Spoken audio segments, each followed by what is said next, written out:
अस्सलाम वालेकुम। Welcome back to the golden code YouTube channel. आज का ये जो हमारा ट्यूटोरियल है ये वेक्टर डाटा टाइप के रिलेटेड है। इसके अंदर हम एग्जांपल के थ्रू वेक्टर डाटा टाइप को एक्सप्लोर करेंगे और उसके कुछ जो बेसिक हमारे पास बिल्ट इन फंक्शन है उनको भी यूज़ करके देखेंगे कि वेक्टर को हम किस तरह डाटा इनपुट कर सकते हैं और वेक्टर से कैसे हम डाटा रिट्रीव कर सकते हैं। एग्जाम्पल की और कोड की तरफ जाने से पहले मैं ज़रा वेक्टर और एरे को आपस में कंपेयर करके बताना चाहता हूँ कि वेक्टर को यूज़ करने का फ़ायदा क्या है और अगर हम एरे को यूज़ करेंगे तो उसकी क्या पॉसिबिलिटीज़ हैं। अगर हम एरे को देखें, एरे एक हमारे पास सिक्वेंशियल मेमोरी है। सेम वेक्टर भी हमारे पास ऐसे ही सिक्वेंशियल मेमोरी है। पर वेक्टर के अंदर हमारे पास प्री डिफाइंड फंक्शंस होते हैं जो ऑटोमेटिकली वो मेमोरी एलोकेट कर देते हैं किसी भी डाटा को जो हम डाटा इनपुट करते हैं। लेकिन अगर एरे की बात की जाए तो हम उनको एक हमेशा मैनुअल इंडेक्स देना होता है। अगर हम इंडेक्स नहीं देंगे तो हमारी वैल्यू प्रॉपर तरीके से किसी मेमोरी लोकेशन पे स्टोर नहीं होगी। और एरे जो है हमारे पास फिक्स्ड मेमोरी ब्लॉक है। जब हम एक दफ़ा एरे को डिक्लेरेशन कर देते हैं एरे की और उसका साइज़ हम डिफाइन कर देते हैं। फॉर एग्जांपल मैंने इंटीजर का एरे बनाया और उसकी साइज़ मैंने रख दी 10। तो अब जब हमारा प्रोग्राम एग्जीक्यूट हो रहा होगा तो ये एरे सिर्फ और सिर्फ 10 वैल्यूज़ लेगा जिसकी डाटा टाइप होगी इंटीजर। तो 10 इंटीजर वैल्यूज़ लेगा, इससे बढ़ के वो कुछ मतलब वैल्यूज़ हमारा नहीं लेगा। हो सकता है कि अगर हमारा प्रोग्राम कोई लार्ज स्केल पे बना गया हो जिसकी स्टोरेज हमें ज़्यादा ज़रूरत हो तो हमारे जो एरे होते हैं वो आउट ऑफ बॉक्स हो जाते हैं, जिसकी वजह से हमारे जो इंडेक्सेस होते हैं वो भी इंडेक्स आउट ऑफ बॉक्स हो जाते हैं, जिसकी वजह से हमारे पास एरर्स अकर होने के चांसेस होते हैं। तो सेम अगर वेक्टर की बात करूं तो वेक्टर जो है जब भी हम न्यू डाटा इनपुट करते हैं तो ऑटोमेटिकली अपना साइज इंक्रीज कर देता है। जब भी हम न्यू डाटा इनपुट करेंगे तो उसका साइज क्या हो जाएगा, हमारे पास इंक्रीज हो जाएगा। तो एक सिनेरियो ये भी हो सकता है कि हमारे पास अगर एरे है, एरे की साइज हमने रख दी है 100 और हमारा जो एप्लीकेशन है उसके अंदर जो डाटा आया वो सिर्फ और सिर्फ 10 इंटीजर्स है। तो हमारे जो बाकी 90 इंटीजर के जो प्लेसेस थे वो बिल्कुल वेस्ट गए। हमारी जो मेमोरी रिजर्व थी लेकिन हमने वो मेमोरी यूज़ नहीं की। तो इस वजह से एक इसका ड्रॉबैक ये भी है।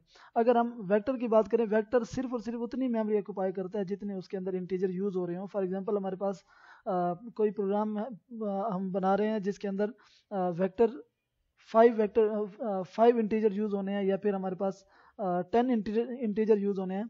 तो वो मेमोरी के अंदर सिर्फ और सिर्फ 10 प्लेसेस की जो प्लेसेस जो है ना वो ऑक्यूपाई करेगा।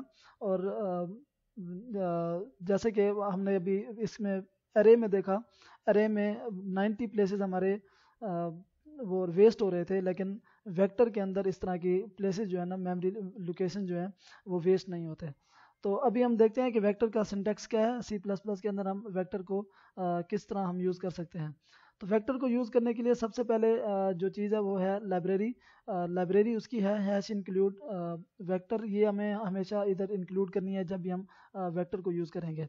तो वेक्टर का जो सिंटैक्स है, जो हम अभी सिंटैक्स सीखने जा रहे हैं, वेक्टर का सिंटैक्स ये है कि हमने वेक्टर कीवर्ड लिखना है। वेक्टर कीवर्ड लिखने के बाद हमारे पास लेस देन और ग्रेटर देन साइन और उसके बाद हमारे पास वेक्टर का ऑब्जेक्ट आएगा। अब लेस देन और ग्रेटर देन साइन के दरमियान हमने प्रिमिटिव डाटा टाइप देनी है कि हम किस डाटा टाइप का ये वेक्टर क्रिएट कर रहे हैं। सेम ऐसे ही जैसे कि हम एरे बनाते हैं उसके लिए कोई ना कोई हम डाटा टाइप देते हैं। जैसे कि मैंने इंटीजर का एरे बनाया या फिर मैंने स्ट्रिंग का एरे बना दिया और स्ट्रिंग का एरे बना दिया और उसको मैंने जो डाटा टाइप है वो मैंने स्ट्रिंग रख दी। सेम इसी तरह वेक्टर को भी वेक्टर को डिक्लेयर करने के लिए हमारे पास जो डाटा टाइप है वो भी प्रिमिटिव डाटा टाइप में से कोई एक डाटा टाइप हमें यूज़ करनी पड़ेगी। तो इसके एग्जांपल के तौर पे मैं इधर इंटीजर ले लेता हूँ और अब जो हमारा वेक्टर है ये डिक्लेयर हो चुका है। अब इस वेक्टर के अंदर सिर्फ और सिर्फ इंटीजर टाइप का डाटा स्टोर हो सकता है। तो इसको स्टोर करने के लिए बिल्कुल सिंपल एक हमारे पास वेक्टर के प्री डिफाइंड फंक्शंस हैं। जो हमें इजी वे देते हैं कि हम वेक्टर के अंदर डाटा स्टोर कर सकते हैं। इसके अंदर हम किसी भी मैनुअल कैलकुलेशन या किसी भी मैनुअल इंडेक्सेस के ऊपर बात नहीं करेंगे। ये सिर्फ सब कुछ ऑटोमेटिकली और ऑटोमेटिकली एलोकेटेड हमारे पास डाटा स्ट्रक्चर है। तो डाटा को स्टोर करने के लिए हमारे पास जो प्री डिफाइंड फंक्शन है इसका, उसका नाम है push back method. Push back ये फंक्शन है जिसके अंदर हम डाटा इनपुट करेंगे और हमारा डाटा जाके वेक्टर के अंदर स्टोर हो जाएगा। फॉर एग्जांपल मैंने इधर 12 स्टोर कर दिया और सेम इसी तरह मैंने ये डाटा मैंने स्टोर कर दिया।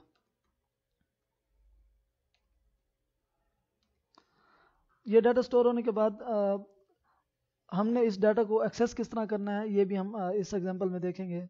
तो एक्सेस करने के लिए हमारे पास वेक्टर की एक नोटेशन है जिसके अंदर हम प्री डिफाइंड फंक्शन यूज़ करते हैं जो कि जिसका नाम है डॉट ऐड फंक्शन, जो कि यहाँ पे इंडेक्स इनपुट लेता है और हमें जो भी हमारा प्रिमिटिव डाटा टाइप का वैल्यू होता है वो हमें रिटर्न करता है उस इंडेक्स के ऊपर।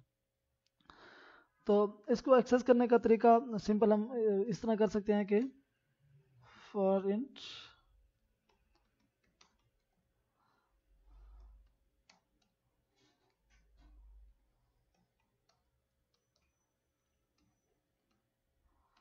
Dot size function.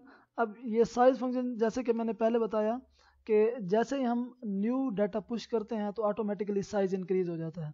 तो अब हमें पता नहीं है कि इसका साइज कितना होगा, लेकिन जहाँ पे वेक्टर हमारे पास क्रिएटेड है हमारे कंपाइलर के अंदर, उधर ही इसका एक फंक्शन है जो प्री डिफाइंड पहले से ही क्रिएटेड है। उसके अंदर उसकी साइज़ जो है ना वो सारी मेंटेन हो रही है। जैसे हम न्यू डाटा ऐड करते हैं तो उसकी साइज़ इंक्रीज हो जाती है। तो हमें सिर्फ डॉट साइज फंक्शन इधर यूज़ करना है तो ऑटोमेटिकली वो हमें बता देगा कि इसकी साइज़ कितनी है। तो हमारा जो लूप है वो इंडेक्स आउट ऑफ रेंज के एक्सेप्शन से सेव रहेगा।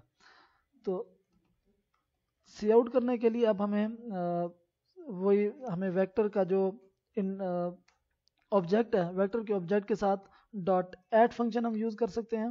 इसके अंदर हम इंडेक्स पास करेंगे तो इंडेक्स जैसे तो इसके ज़रिए अब हमारा जो वेक्टर का सारा डाटा होगा वो अब हमें रिट्रीव हो जाएगा। इसको हम एक मरतबा कंपाइल करके देख लेते हैं।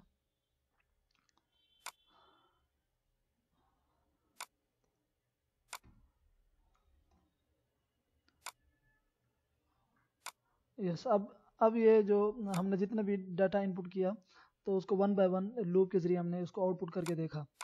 एक जो नोटेशन है वो वेक्टर की इस तरह हम डॉट ऐड फंक्शन यूज़ करके कर सकते हैं। हम वेक्टर का जो डाटा है वो सेम एरे की तरह भी यूज़ कर सकते हैं।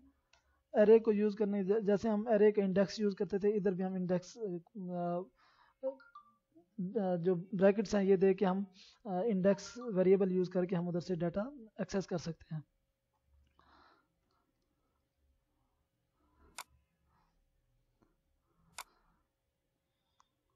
सेम यही आउटपुट, सिर्फ हमें आउटपुट को थोड़ा मैनेज करना है तो आउटपुट को मैनेज इसलिए इस तरह कर देता हूँ मैं, और ये हमारा अब वेक्टर का आउटपुट आ गया। अगर हम इधर इंटीजर की जगह कोई और कैरेक्टर का वेक्टर बनाना चाहते हैं या स्ट्रिंग का वेक्टर बनाना चाहते हैं तो हमें डायरेक्ट इधर स्ट्रिंग देना है। और इधर हमने, अब आपको पता है कि अगर हम स्ट्रिंग डाटा टाइप यूज़ कर रहे हैं तो C++ के अंदर उसकी एक लाइब्रेरी है जो हमें इंक्लूड करनी है। तो वो लाइब्रेरी string.h है।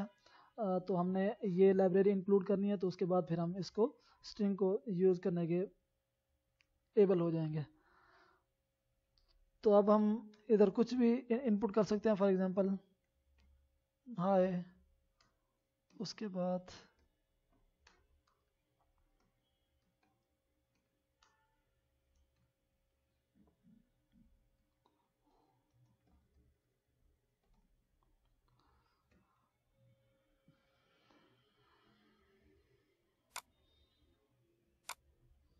तो इस तरह हम वेक्टर की मतलब जितने भी प्रिमिटिव डाटा टाइप हैं उन हर प्रिमिटिव डाटा टाइप का एक एक वेक्टर बना सकते हैं। तो इसको मैं फुली कंक्लूड कर देता हूँ। तो इस लेक्चर के अंदर हमने सिर्फ ये सीखा कि वेक्टर क्या चीज़ है, वेक्टर डाटा स्ट्रक्चर हम क्यों यूज़ करते हैं, एरे के बनस्पत ये अच्छा ज़्यादा यूज़ होने वाला क्यों है, और इसके जो बेसिक फंक्शन हमने देखे, एक डॉट साइज फंक्शन देखा, एक पुश बैक फंक्शन देखा, और एक वेक्टर डॉट ऐड फंक्शन देखा। पुश बैक फंक्शन है जो इनपुट करने के लिए काम करता है, और डॉट साइज जब भी साइज़ इंक्रीज़ हो जाती है, जब भी हम न्यू डाटा इनपुट करते हैं तो साइज़ इंक्रीज़ हो जाती है, तो हमें वो साइज़ को ट्रैक रखने के लिए साइज फंक्शन यूज़ होता है। उसके बाद डॉट ऐड फंक्शन जो हमें आउटपुट लेने के लिए जो फंक्शन हमें यूज़ होता है। तो इस ट्यूटोरियल में वेक्टर के बारे में इतना ही। इंशाल्लाह मिलते हैं नेक्स्ट ट्यूटोरियल में। Thank you for watching.